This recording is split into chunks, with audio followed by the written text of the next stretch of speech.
welcome to World Insight, coming to you from Beijing on CCTV News. I'm your host, Tian Wei. On today's program, ahead of the upcoming first meeting of AIIB Board of Governors in Beijing, we sit down for exclusive interviews with the AIIB President and senior staff to discuss the future of the organization.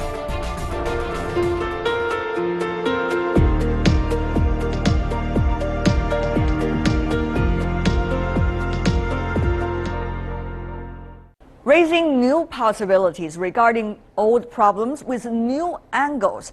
That seems to be what AIIB, or the Asian Infrastructure Investment Bank, is determined to do. Since Chinese President Xi Jinping and Premier Li Keqiang announced the AIIB initiative during their respective visits to Southeast Asia less than 3 years ago, this multilateral development bank has emerged from an idea to an eye-catching entity. This coming weekend, AIIB is having its very first annual meeting of the Board of Governors in Beijing. In the lead-up to that event, World Insight of CCTV News has been given unprecedented media access to the organization with exclusive interviews with its senior management team at office headquarters. The Asian Infrastructure Investment Bank, or AIIB, is a multilateral development bank that aims to support the building of infrastructure in the Asia-Pacific region. Its modus operandi will be lean, clean, and green. Zhen Lichun is the president of the Asian Infrastructure Investment Bank. His career has spanned from the Ministry of Finance from China to the Asian Development Bank, and China's sovereign wealth fund China Investment Corp, and then China's first joint venture investment bank, China International Capital Corp. Many believe he has an impeccable leadership record in the public and private sectors and in multilateral development institutions. In 2014, Jin took on a new mission. As Secretary General of the Multilateral Interim Secretariat of AIIB, Jin and his team successfully convinced 57 countries, both from developed and developing countries, to join the China-initiated Multilateral Development Bank, AIIB. AIIB started from an idea proposed by China, but as Mr. Jin put it, China has transformed itself over the years from merely a student to one of significant contributions to the international community. We were students, we were learning, but as you may have noticed, our learning curve is very steep. So now, after more than 30 years, almost 40 years, of benefiting from the general support of the multilateral financial institutions, and after we have benefited from the bilateral support of all those countries, it's turn to contribute. So how do you feel being the first president of this newly established regional development bank, which has already enormously attracted attention from all over the world? I think sense of responsibility. It's great responsibility. And I think it's not my personal issue. It's not my personal matter. It's the matter of the People's Republic of China as the initiator of this bank. And it's related certainly to all of the 57 founding members. So my team and I work together to realize the dreams, the aspirations of the initiator of this bank. But as you know, all the borrowing developing countries are looking forward to us for support. So we, all of us, have a high sense of responsibility, and we have to live up to the expectations of the shareholders, of the stakeholders, and all of the people who are expected to be benefited from the financing of this bank. They would say, well, you used to work for the Chinese Ministry of Finance. You're also yourself a Communist Party member. So how are you going to make sure you're going to be impartial in your current position? So I position myself as a worker, as a messenger, as a builder. Okay. I worked with all of the staff in the Chinese working group, in the multilateral interim secretariat, and now with the senior members and the staff of this bank. So what I have been trying to do is, first of all, to have very good understanding of the ideas, conceptualization of the Chinese leaders about the setting up this bank. And I should understand fully the issues of all the other founding members. I think that is the very basis to serve in this institution. I'm very glad to see that very quickly the idea of setting up a new bank was embraced by all of the other founding members. Even though some countries missed the deadline of March the 31st, 2015, they did want to join. For some reasons, they couldn't finish or complete the process or procedure. So now we are having 28 countries which are firmly determined to join this bank. They will come here as observers. Congratulations on that. Thank you. Certainly. Very short period of time, all of this. Yes, I think it's a record. It's record-breaking, I would say. That's right. Yeah. But on the other hand, how are your skills of serving in the Chinese government previously, and also as a good communicator, also with the Chinese side, be able to help you to do your job? That's also an interesting part. Many of our international viewers would be extremely interested in understanding. I think you're very nice to me. You should have said, Mr. Jing, how can you reconcile your status in the Chinese government and being a Chinese Communist Party member with the task you are undertaking? I'm so glad you have this cross-cultural understanding. Go ahead, so Mr. Jin. Thank you for your consideration. But I make no bones about the fact. I was the Chinese senior officials. I served the government for 30 years. I am and will remain a Communist Party member of China. And I'm a Chinese national. So this is the fact, okay?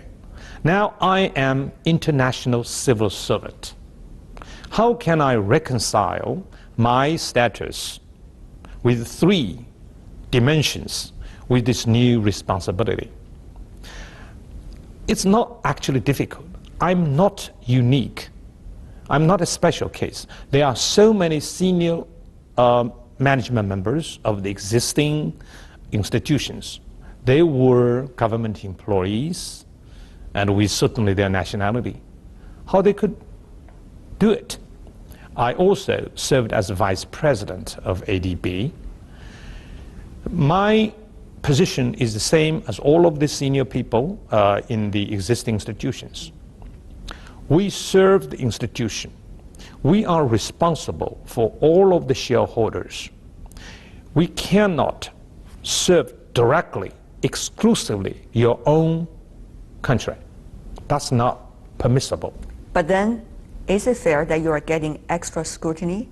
Because when you look at World Bank or AIIB, yes, they're all coming from a certain country, and they have been serving in their respective governments, but people are not necessarily asking them the same question as people would ask you. So do you think it is fair that you are receiving this extra scrutiny? I think... I have to ask questions from both sides. It's all right. It's all right. You can call this security clearance. Whether the international community, all the shareholders believe you would be impartial in making your decisions as the leader of this institution. We cannot serve any country exclusively. We serve this institution, and this institution works in the interest of all the shareholders. That is your contribution. If you say, do I work for China? Of course, but in a different way. I'm sure you have already closely looked into it.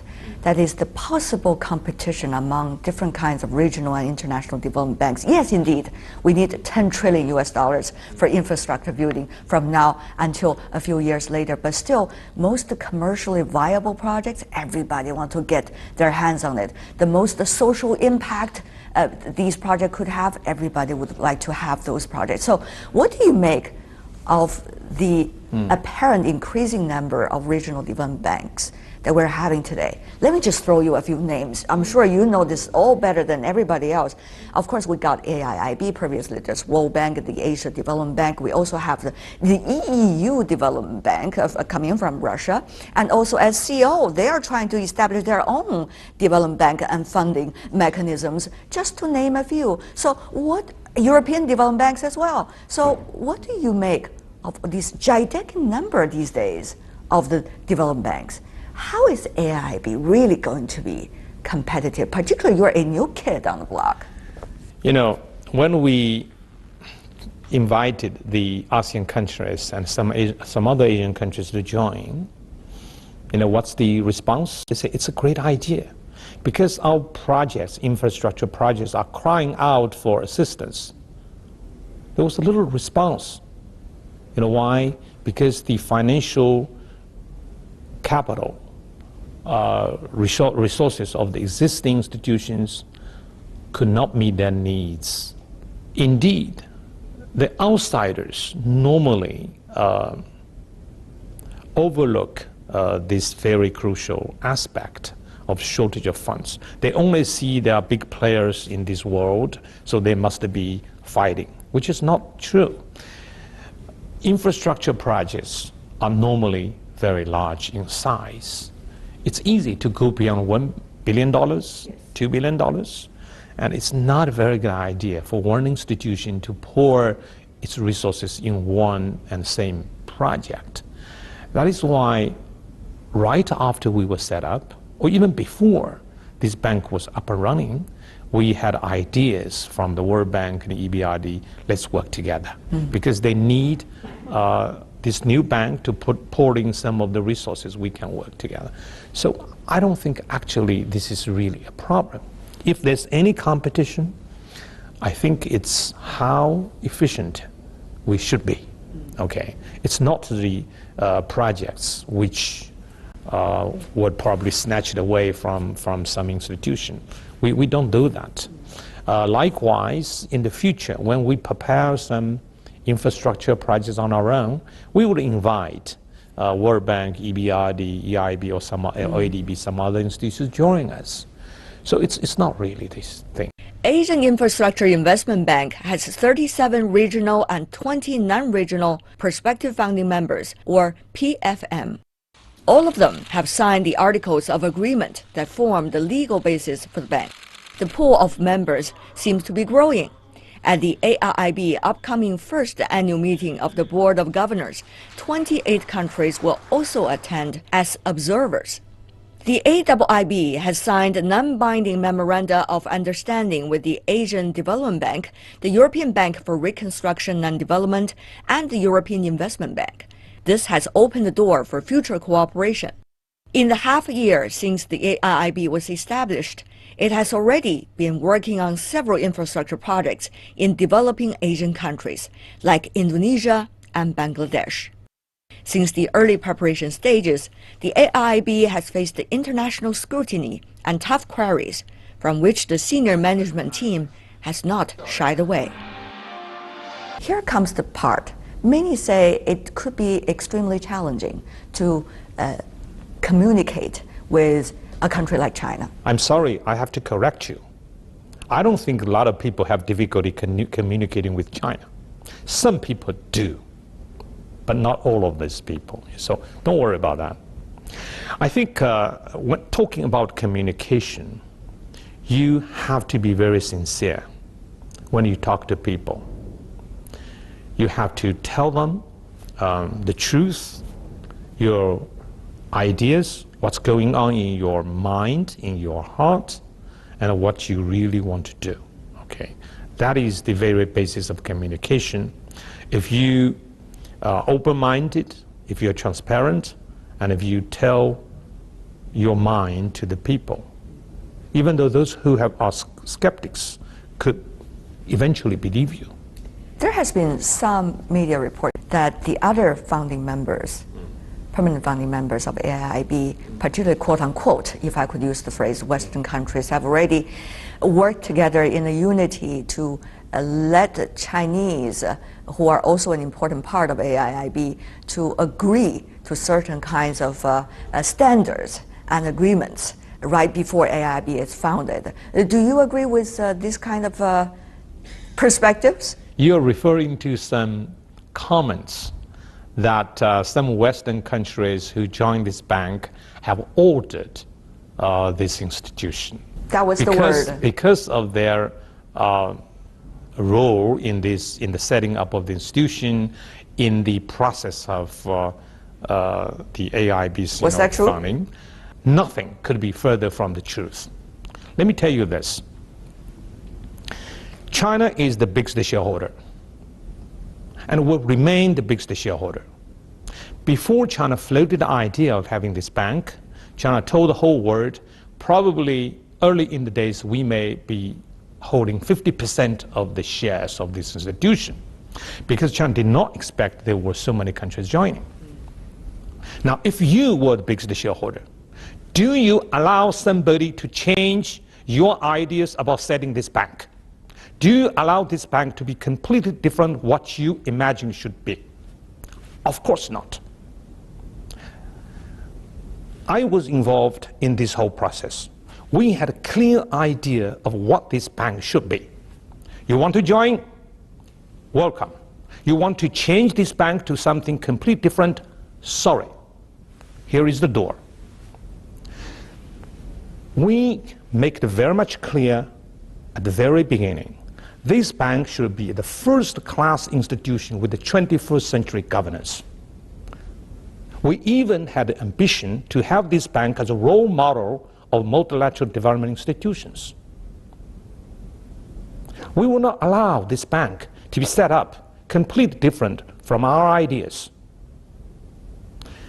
However, we were willing to listen to good suggestions, ideas, which can perfect our conceptualization. We couldn't thought about each and every details, but we were very clear. For instance, this bank should be lean, not build up the bureaucracy. That is why we insisted there shouldn't be resident board. There shouldn't be. Some people argued we should have the resident board like what World Bank or some other institution. We said no, absolutely not. No compromise on this issue. You know, in this first year, we can save $20 million US. Just on this alone? Just because we don't have this resident board. And we have the corporate secretariat, which keeps the board informed of what's going on in this institution. They were fully informed as if they were right on the premises of this bank. So it should be lean, and we follow the business line. We won't have this country-focused approach. We follow the business line. We could save more people. Professionals would not be locked up in any country or any region. They will be fully fungible. Okay, they can move from country A to country B to country C. Mm-hmm. We could have probably 1/3 of the staff doing the 100 people's job in other institutions.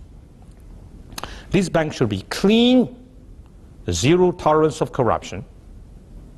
As you see, we have set up a very good system, procurement system, corporate procurement system, and all the procurement policies apply to all the projects we finance.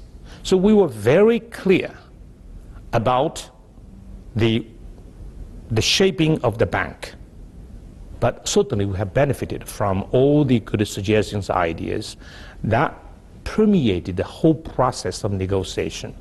But fundamentally, AIIB is the bank as we envisioned. Even from 50% to 30%. Now, this is our idea.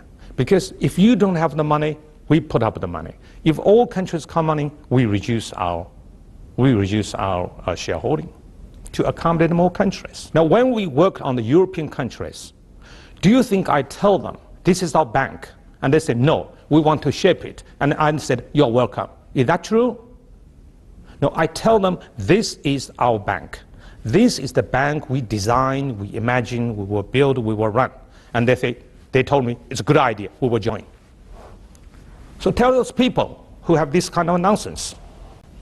You have your points made very clear. So let's move to another point. You have a lot of already permanent founding members of AIIB. As you said, record-breaking impressive.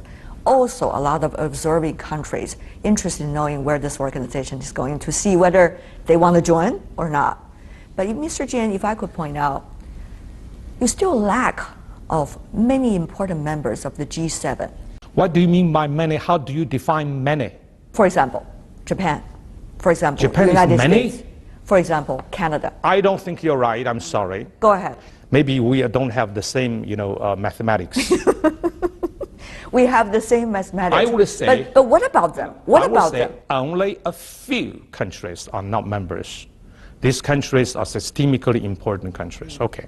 But we have shareholders who represent all the continents, okay, geographically distributed. So we have sufficient number of countries, big or small, systemically important or otherwise, who could render legitimacy to this institution. Of course. Okay. Whether some other countries are not members, that does not affect the legitimacy of this institution as the international institution. So not many, only a few. But what about the impact? Very negligible. All right, let me quote you, Mr. Jin. You said the other day about the U.S. opposition to AIIB and also their reluctance to join this organization for the moment. You said this, quote, the U.S. risks counterfeiting its international relevance, and you also warned the U.S. that, quote, history has never set any precedent that an empire is capable of governing the world forever, end of quote. Those are all very charismatic comments coming from you, Mr. Jin, but many are saying, are you being political? I'm very pleased to hear that very senior officials in the U.S. government are very positive about this institution because they have watched the entire process of setting up this bank, and they have also watched the way we manage this institution. I think this is a very responsible attitude toward this institution. You should allow people to have some questions. You should allow people to be a little bit skeptics when they were not fully aware of what you intend to do. So I appreciate the position of the U.S. senior officials because they call a spade a spade. They know we set up a very good governance structure. They know we are transparent, and they know the way we operate this bank. So it's very gratifying to see that the U.S. government officials encourage the World Bank to work with us. They encourage the U.S. nationals to work in our institution. Indeed, we have universal procurement, we have universal recruitment, which certainly make it possible for us to have very close relationship with the United States. So regardless of the U.S. membership, we could have excellent cooperation with the United States. As I said on many other occasions, I hope why you did not quote me. I said this bank should be a new platform for the close cooperation between the United States and China. This bank should not be the new hotspot of confrontation between our two countries. Before we go, you're having a lot of responsibilities on your hand and on your shoulder. So where can you get inspirations? From Shakespeare or elsewhere? I read a lot in terms of history because history is important. History would teach you lessons. History would make you avoid the mistakes other people's made. Heraclitus, the Greek philosopher, said, there are so many mistakes to be made in this world. Please don't repeat the same mistake twice. Okay, so I'm learning from the mistakes of some of the very successful managers of the private companies. We would run this institution in a very democratic way. We depend on the collective wisdom, not the sagacity of any individual manager. You know why? Because it's very much important. The success of any institution depends on the collective wisdom. Very often you see some people who build up an empire of a company only to see it crumble in his or her own hands. Why? Because some of the fatal mistakes they make. This is not going to happen to this institution because we have a completely different approach. Thank you so much, Mr. Jin. Thank you. For being with us. Thank you for your time. Thank you. That's Jin Lichun, president of AIIB, a straight talker and a charismatic manager. During the interview, Mr. Jin strongly recommended that I speak with all the other members of AIIB's senior management team. He also repeatedly emphasized that the responsibilities and aspirations of AIIB could only be achieved through the work of the whole team. We will meet the AIIB team after this break.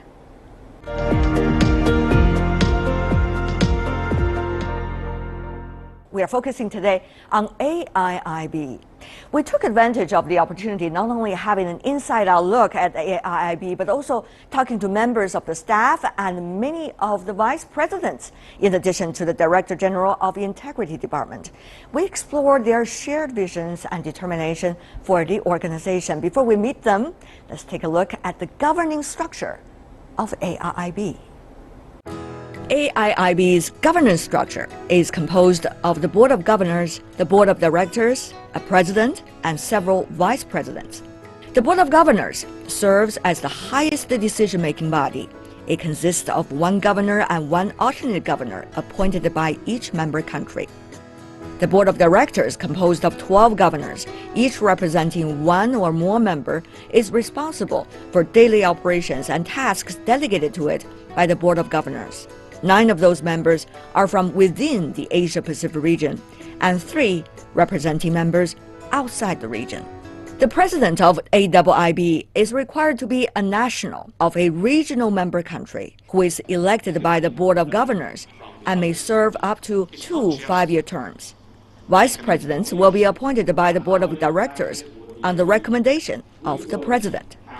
With unprecedented reporting access to AIIB, we not only had an exclusive interview with AIIB President Jin Lichun, we also managed to unveil those not much publicized other key members of the senior management team and talk to them one by one.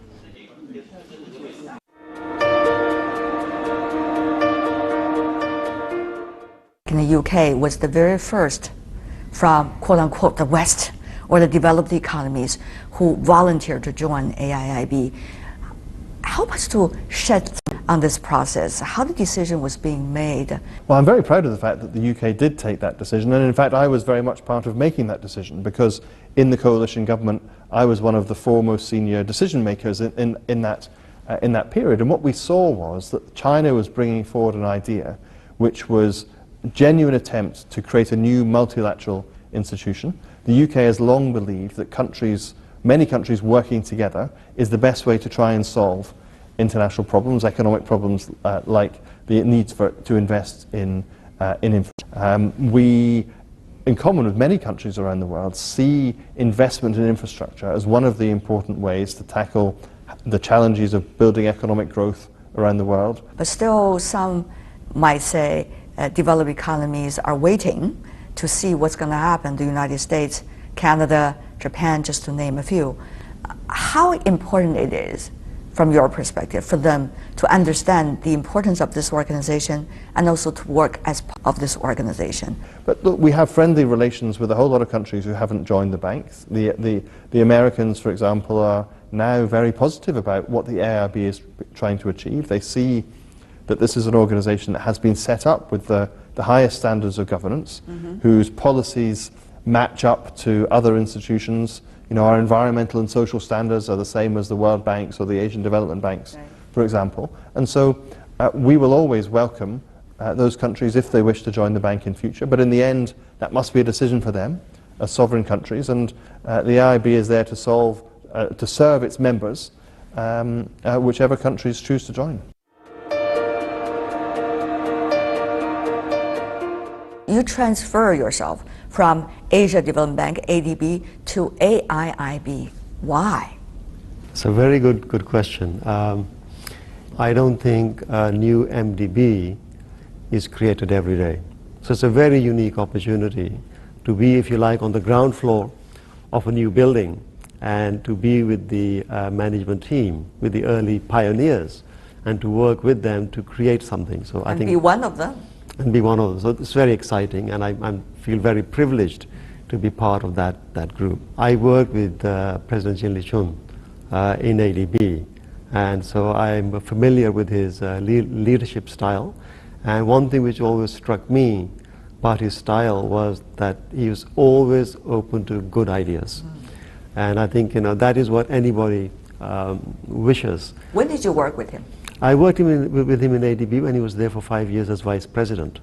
I was assistant general counsel at the time in the legal office. So I would go to all of his management committee meetings where projects were approved. So I got to work. Remember one or two stories still with him? I remember one case, where oil had just gone over 50. Right. And we were all shocked at $50 or $60. And he said, Of course, that was that time. That's right. And he said, it's still too cheap. Even at $100, it will be cheap. And it was almost prophetic, and after a few months, the price had shot up well over 100. So he has. Did you go back to him and ask, how did you know? So we joked about that later on, a few months later. But he was always inspirational, and he would always, he's able to bring his own experience into the room, which I think makes development real because of his own personal experiences. And of course, then he can make a point through literature as well. And I think that's always, it's a different perspective brought into a discussion.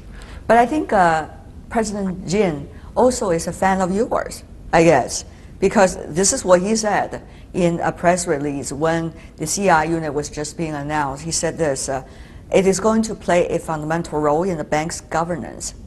So seriously, it is the issue of governance. Of course, that's the issue the outside world is going to doing extra scrutiny about AIIB only because you're new. Well, let me first make the point that we care about governance not because others care about governance. Great point.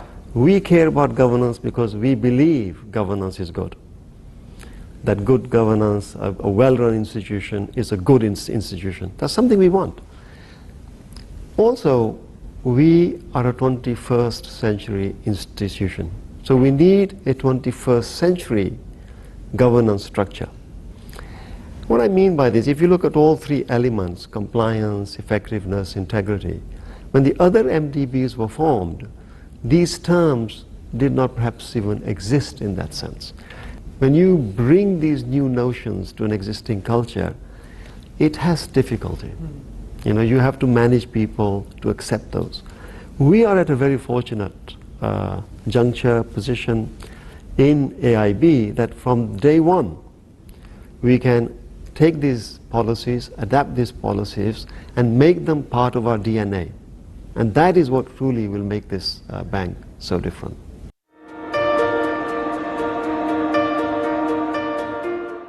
Of course, the reason why there are others who do not focus necessarily on infrastructure has a lot to do with the enormous amount of money infrastructure would need compared to other projects. So would that mean fewer projects of AIIB compared to the others? I think we see our comparative advantage in specializing in a few areas, and they will develop over time. One is the example of green infrastructure.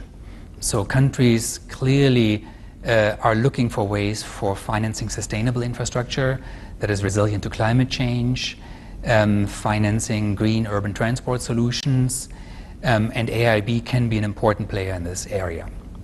Then cross-border infrastructure. Many large projects are connections between countries to connect economies, to connect Europe and Asia, to connect different parts of Asia. These are very large investments for transport, for energy connections, water connections. Those projects are so large that a single bank can typically not afford to finance all the needs. The problem of designing quality, implementable, sustainable project is a challenge for a multilateral development bank like AIIB. Sometimes there's a lot of differences between developed economies and developing economies. and also between countries like where you're from originally, India, and also those in Central Asia. So how would you make sure that your experiences back in India and elsewhere will be able to apply to your current job? We have also struggled a lot in providing infrastructure. When the developing country, the human resource is a problem, the financial resource is a problem, the capacity to devise a good project is also a problem. So they need support at all stages. So that's why we are going to create a special fund to provide assistance, technical assistance to developing countries, whereas in developed countries, their requirement is little sophisticated. They want high quality of infrastructure projects. I can give you by example, in Mongolia, they want a simple railway project to transport their goods to the market, simple railway. In India, we want a high-speed bullet train connecting between two different cities, which costs billions of dollars. The requirement between the developing country and the development country has a vast change. What is very important is what lessons and experience can we learn from some of the predecessors, for example, World Bank and AIIB? I can give you an example. In my last posting in India, we wanted to develop huge 1,000 megawatt of solar park. So we approached AIIB to develop some land for a solar park, and the AIIB has agreed to provide finance for the evacuation of power. Since we have put up the power evacuation infrastructure, many private investors came and put up their projects, 25 megawatt, 50 megawatt, 10 megawatt. Right. So sometime a small help from the multilateral development bank is able to leverage huge investment from the private sector, number one.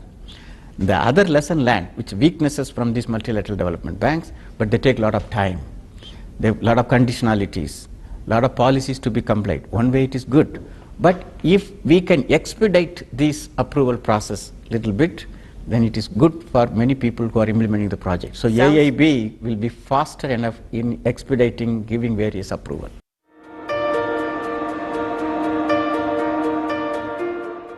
So how to make sure the system is really efficient? We will have to apply technology.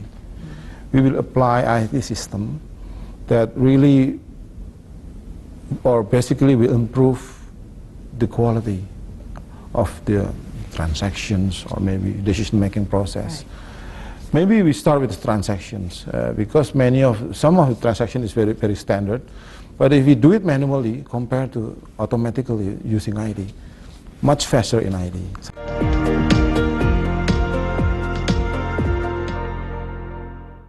During our discussions with the senior management, many of who hailed from different backgrounds, they were unfailingly enthusiastic about the prospects of this visionary startup. They also expressed excitement about Beijing, where AIIB is headquartered. Their eyes lit up.